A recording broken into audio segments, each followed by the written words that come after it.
Good evening, everyone. Welcome to Wizards Outlook, joined tonight by Raymond Lyons, Wilson Tarpe Jr. And before we get straight to it, we're going to talk about how this game ended. Obviously, we want to thank you guys for tuning in. Don't forget, we'll get the questions and comments or anything you guys may have a little bit later. Going to start the way we always do with a quick word from our folks over at Uzanaz. Join us for Bottomless Mimosa Brunch. Try our chicken and waffles like you've never had before. View the full menu at uzanaz.com. Again, get over to uzanaz.com. See the menu, not only for brunch, just the entire menu, hours and more. Order from Georgia Avenue today. So, Uber Eats is a great way to do just that. All right, Ray.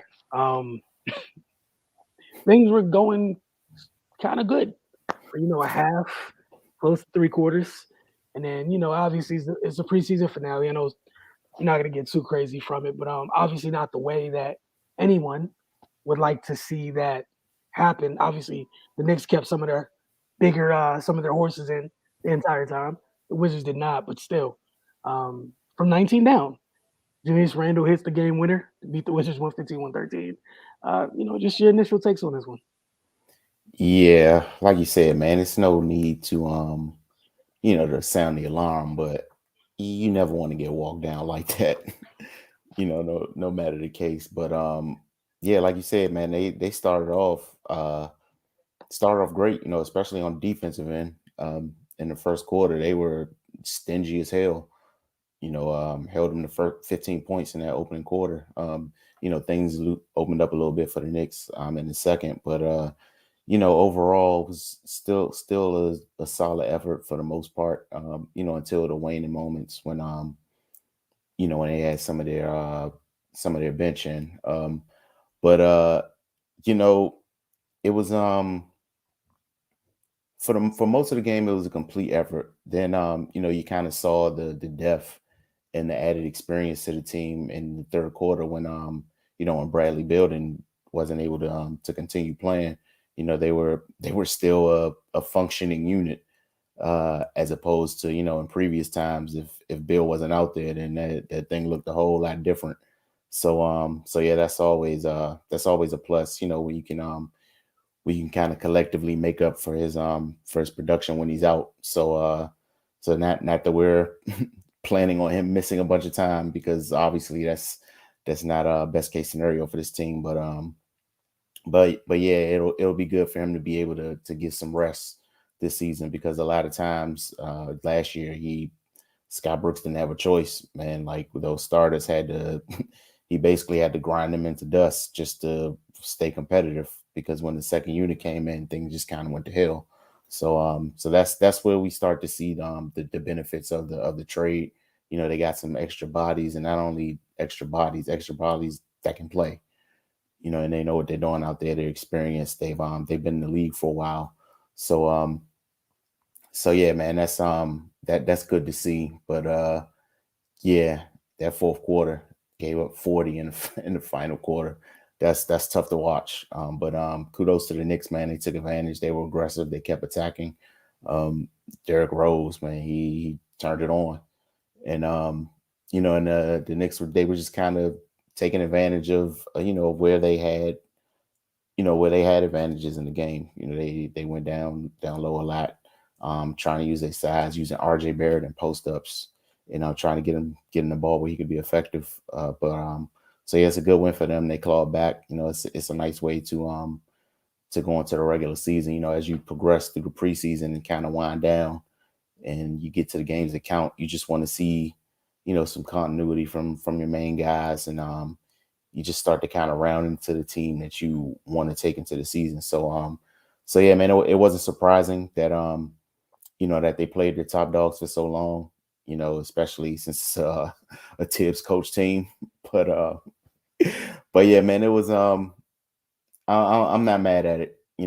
I saw some things from the Wizards again on the defensive end. They've continued to progress every game, with some lapses here and there. But like we continue to say, it's not going to happen overnight.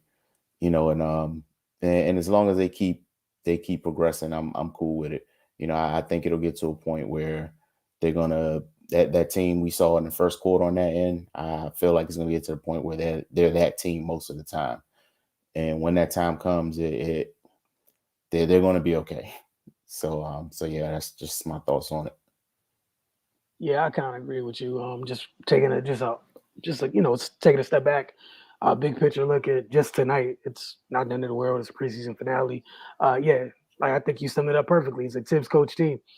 It's not preseason for them. Um, you had vets on the court to the dying minutes in this one.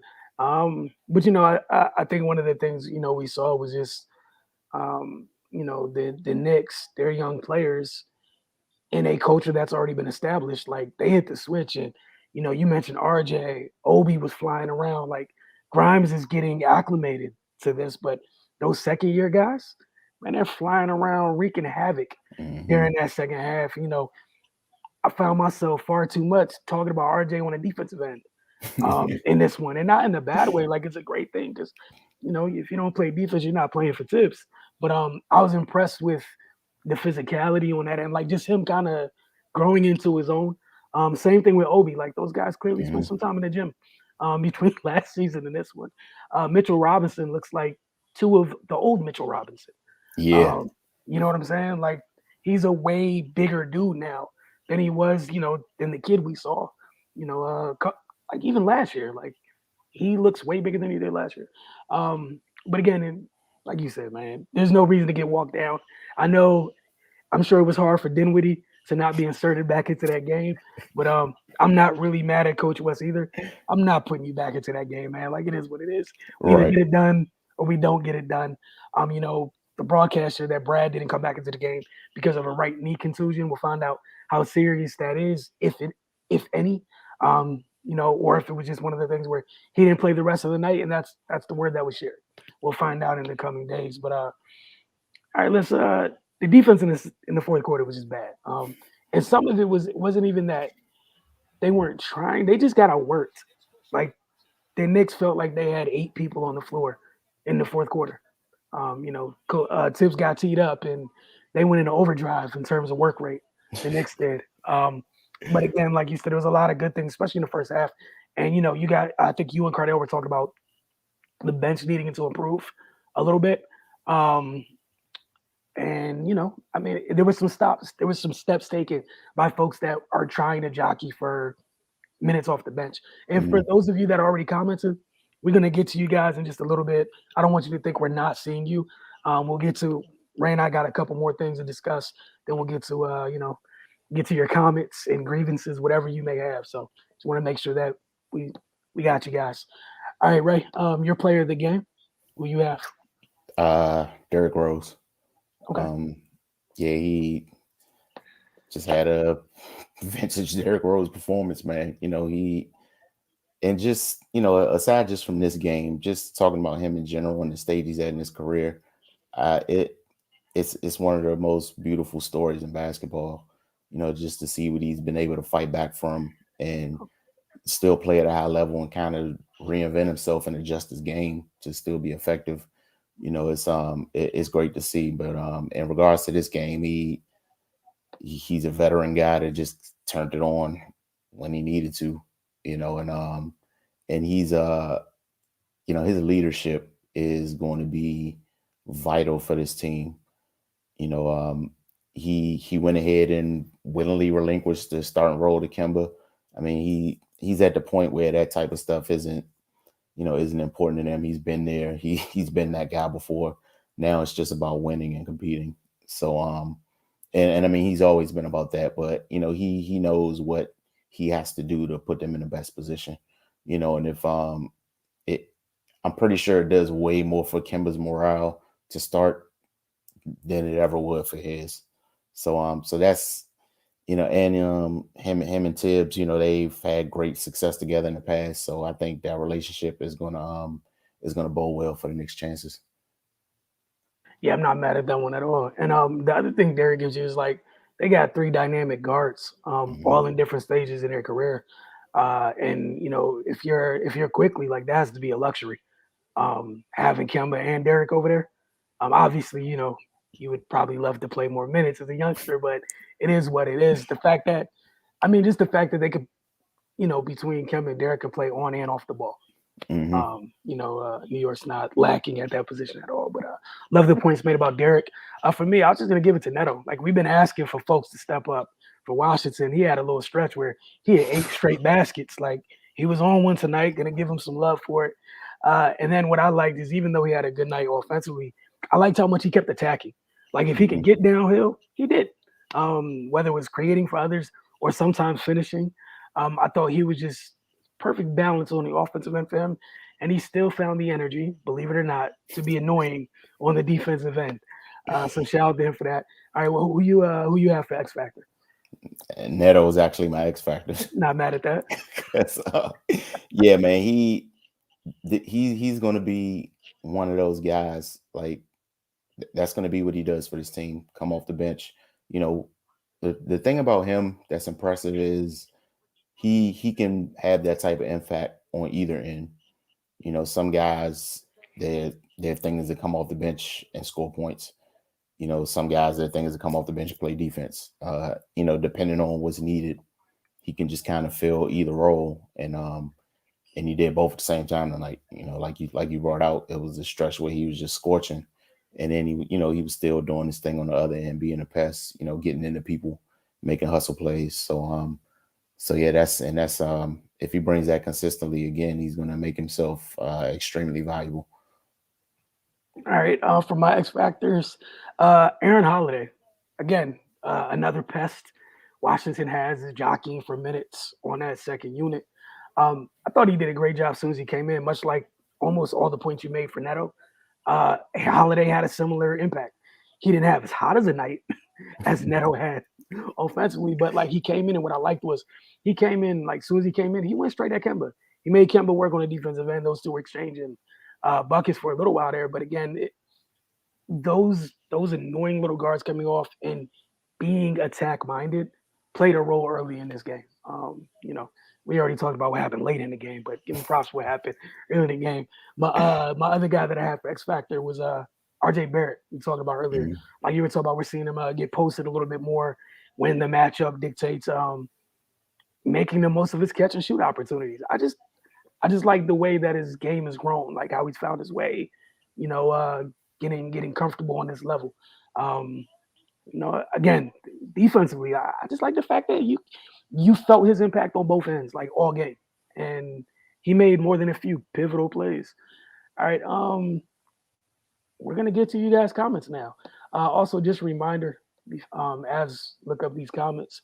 If you guys want to do like you want us to do a weekly mailbag type thing with you guys, just let us know, and we'll try to find the time to do just that. But the first comment we have is from Brandon Hunter. He beat everyone in here, so appreciate you, sir. Gentlemen, I think we have a team, a legit team. I'm sure we win. I'm sure we win in the Eastern Conference Finals, but this is great for morale. I guess I don't know if he's saying I'm not sure or whatever, but plus we know that we can win if we display the defense that was displayed tonight. Ray, your thoughts on the comment? Yeah. Oh, and he clarified later on in the Oh, won't comments. win. Okay, Yeah. gotcha. Appreciate that.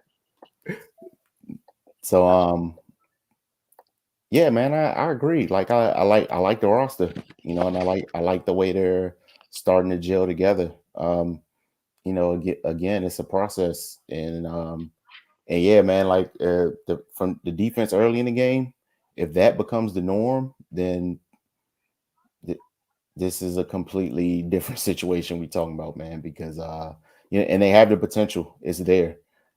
It'll just take a little time for that to become the status quo, because again they got to fully learn each other and get to a point where they fully trust each other, where they can just kind of they can just play defense without worrying about it, or without it's going to become second nature.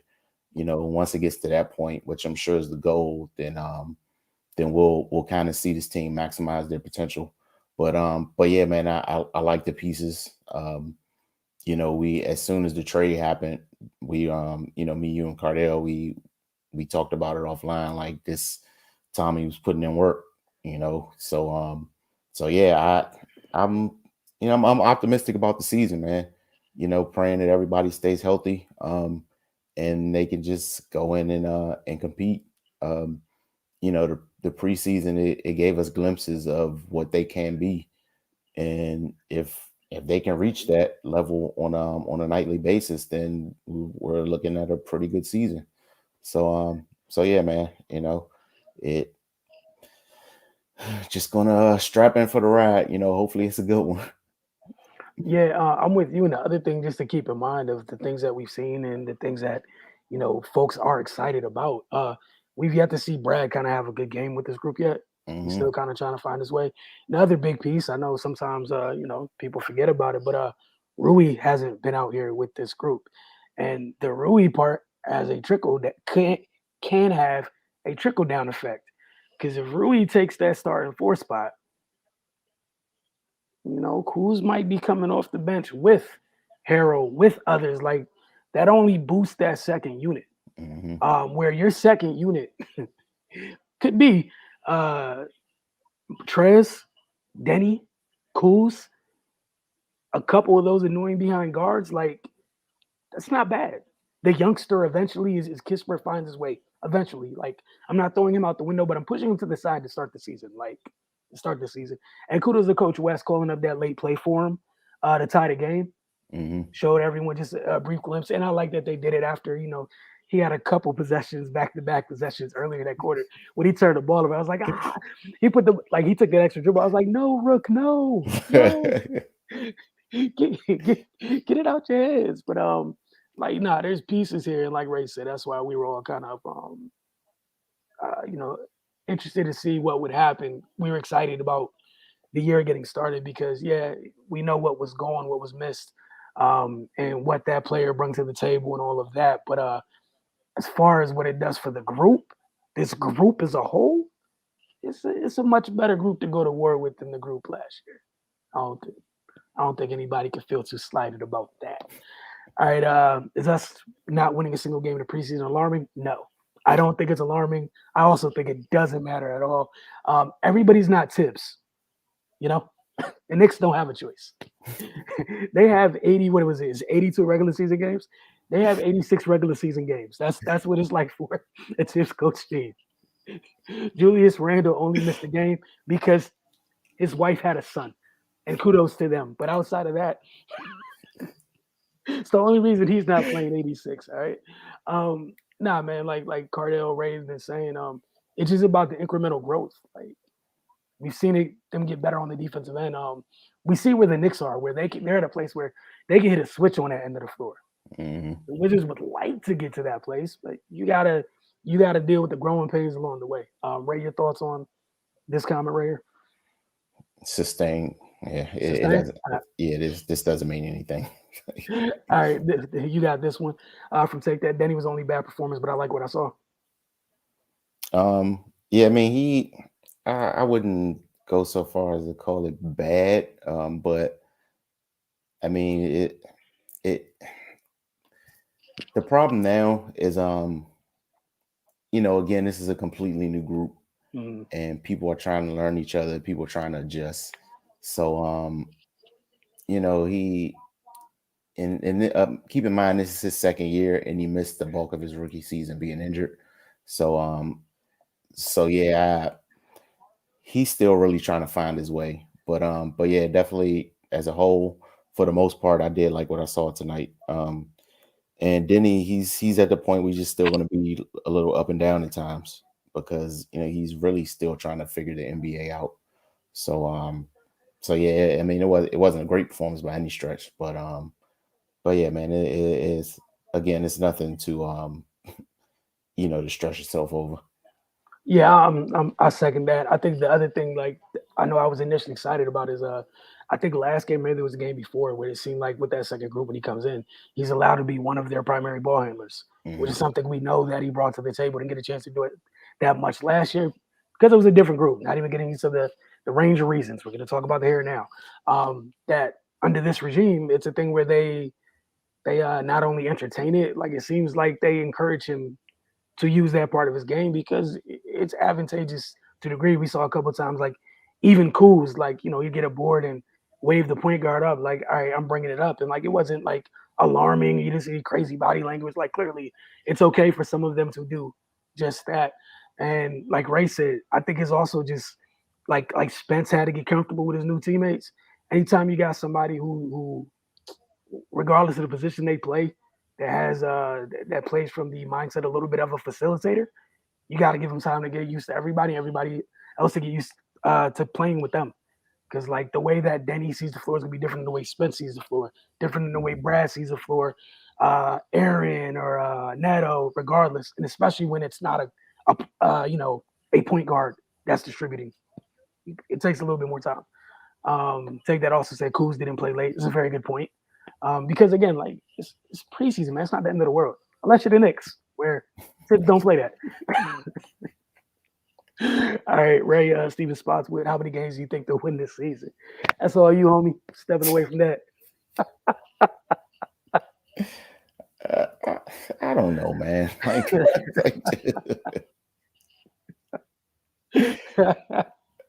I mean, I think there'll be a middle of the road team, you know. But you gonna throw a seed out with that? I'm just here instigating. Don't pay me no mind.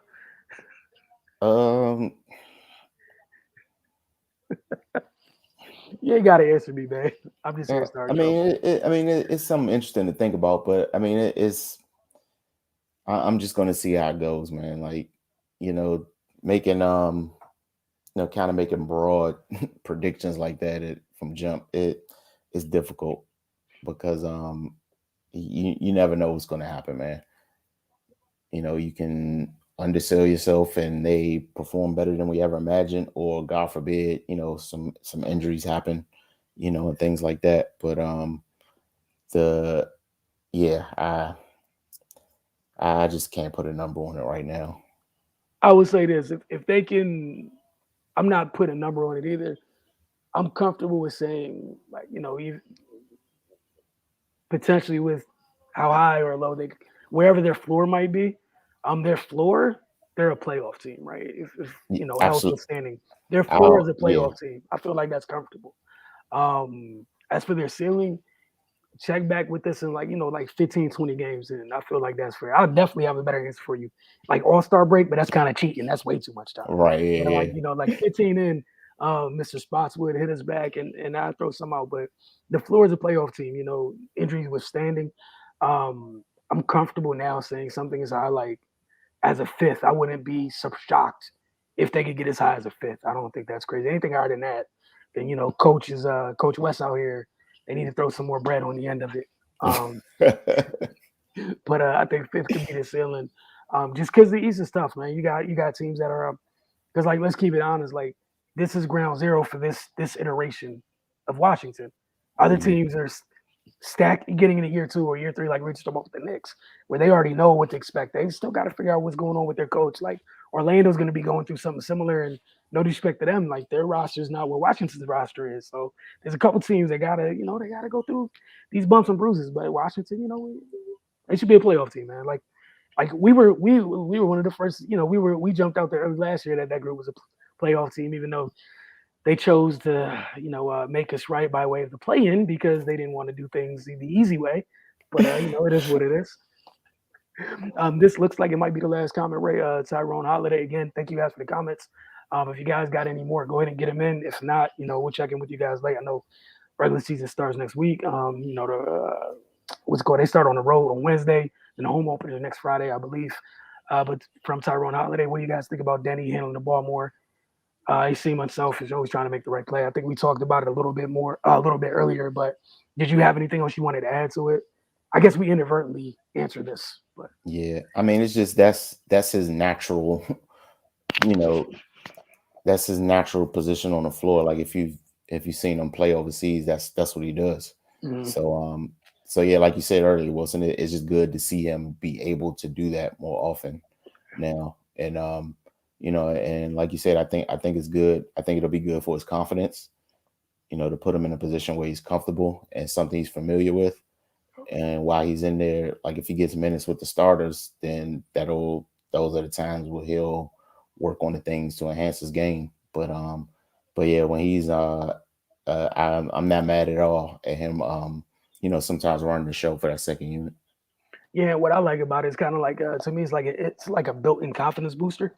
To where like last year times it feels like if he didn't hit the open shot or something, or like felt like it was more results based from a scoring standpoint.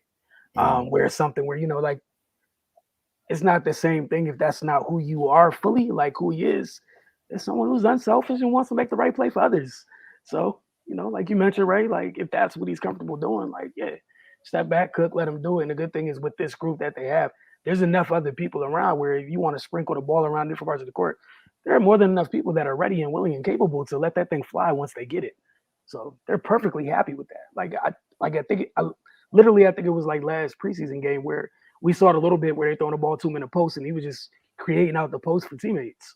There was other times, just bringing it up and creating again, like you 6'8", 6'9", it's a little bit easier for you to see stuff. So yeah, I like it. Like if they're comfortable with, Kuz doing it, and I feel like Denny's more of a natural facilitator than Kuz is.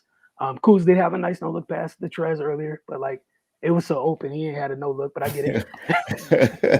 I get it. Throw a little sauce on it is fine. But yeah, man, I think it's a good thing. And the other thing is just everyone getting comfortable with each other's strengths. Like we've seen little by little through these preseason games, like different folks started to get comfortable. Like even in this one, Spence was trying to. I thought Spence had a good game, quietly good game tonight. I know he probably would have liked some of the calls, the whistles, to get some of the whistles, but finding his spots to be assertive, especially with Brad out. Like that's the other thing with Spence is like he's comfortable playing off. Like they got enough guys where if folks want to be unselfish, like KCP can spot up, Spence can spot up. Like it's comfortable.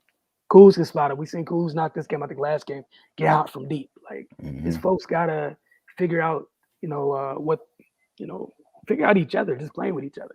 And again, I'm excited to see how Rui fits into this because he's the one that kind of he has his game's a little different than everyone else's. Like, yeah, he can shoot outside, but he's a little bit, bigger than Kuz physically.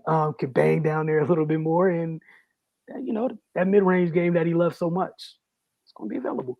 And shout out to Gaff. We saw Gaff turning and hitting like an 18-footer on the baseline to go along with the 4 blocks. So it's cool, but yeah, guys, like it's preseason, man. It's not the end of the world. The biggest things is we saw the lapses on the defensive end late in this one. Like Ray said, it's about stacking the good defensive possessions. Like, and that's something they'll know. And no disrespect to anybody, on the roster, but like, there's levels to everything. You got starters, you got the second unit, or whatever. The waves that they come in, this group is definitely more talented than last year's group. But the minutes will be divvied up a little bit more come Wednesday. That'll go a little way because again, Tibbs had his horses out there late. Like you're not supposed to be seeing Derek late. Like Julius had the ball with the game on the line, like in preseason. And shout out to him. He did what he needed to do, but it's just a little different. You have anything else you want to add, Ray? Nah, man, just ready to get this thing kicked off next week. All right. So, like Ray said, I don't have anything else to add either. Don't forget to get over to the Focus TV. WNBA Finals Game 3 is on right now. Chicago's up 62-38. That's happening. So if you guys haven't watched the WNBA Finals, get over there, check that out, man. We've been enjoying it so far. Oh, my bad. The Onion had one more. Like it, what I'm seeing in Kuzma. Yeah, like that's this is the fun part. They got a lot of the they kind of joined the rest of the NBA and having these bigger sized wings that can do things. Because before that was an issue last year. It was like Rui was looking around like there's nobody about my size that could do some similar things. Like, man, I'm getting tired.